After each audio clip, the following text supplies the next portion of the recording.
Bismillahir Rahmanir Rahim. Alhamdulillahi Rabbil Alameen. Wa sallallahu ala Sayyidina Muhammad wa ala alihi wa sahbihi wa sallam. Assalamu alaikum wa rahmatullahi ta'ala wa barakatuh.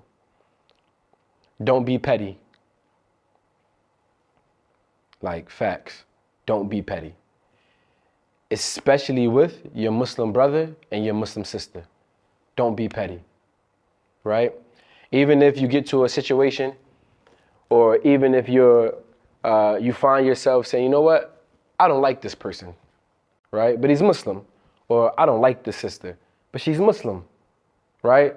Or maybe someone is behaving in a way that you're not fond of. Cool, I get that. But every Muslim, they have 5 rights over every other Muslim. Like regardless, right? Even if you don't like them, right? They have these rights over you and you have these rights over them, right? So if a Muslim that you don't even like, they give you salams, salam alaikum, you got to return them, alaikum salam. You have no choice in the matter, right? They have a right over you in that, right? Or if a Muslim is sick, right? You should visit the Muslim that's sick.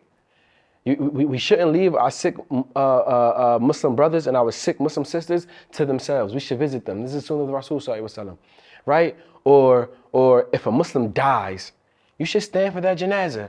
That's a right that they have, right? And in the city where I grew up in, people die a lot.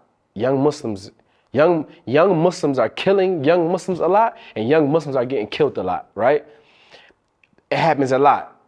And sometimes we go to janazahs, to pray janazahs for Muslims that we don't even know. We don't even know them. But we have to pray their janazah. Why? Because they have a right upon us, right?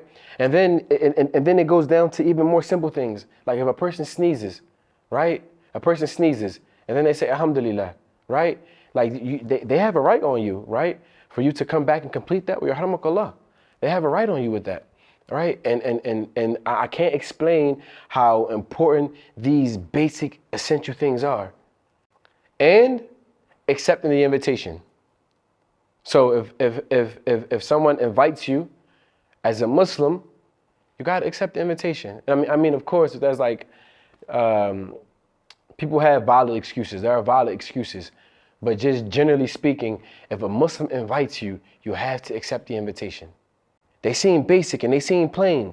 But if we adhere to these rights, then the ummah stays together. Even if you don't like them, even if they don't like you. Think about it. A person doesn't like you, but they're sick. And you're the Muslim that shows up at their door to be there for them while they're sick. You think they're still not going to like you? No. They're going to say, wow, that person, me and that person, we're at odds. We don't even like each other. And they came to visit me when I was sick. Right? Think about a person. You two are enemies, but they die. And you show up to pray their janazah prayer. Right? Think about the people who knew that you were enemies. The family who knew you were enemies, they're going to say, whoa. Even though these guys were enemies, they didn't even like each other, right? Is that this brother, he came to pray my son or my cousin or my friend's janazah because he was Muslim. So give the believer his rights. Give the believer his rights. And if you give the believer his rights, then you're keeping the ummah intact. And I'm saying this specifically for people who don't like each other. And for people who do like each other, it's easy. Give the believers his right. And don't make it hard for the believers to give you your right. And may Allah subhanahu wa ta'ala allow us all to rejoice in that on the day of judgment. Ameen. Assalamu alaikum wa rahmatullahi wa barakatuh.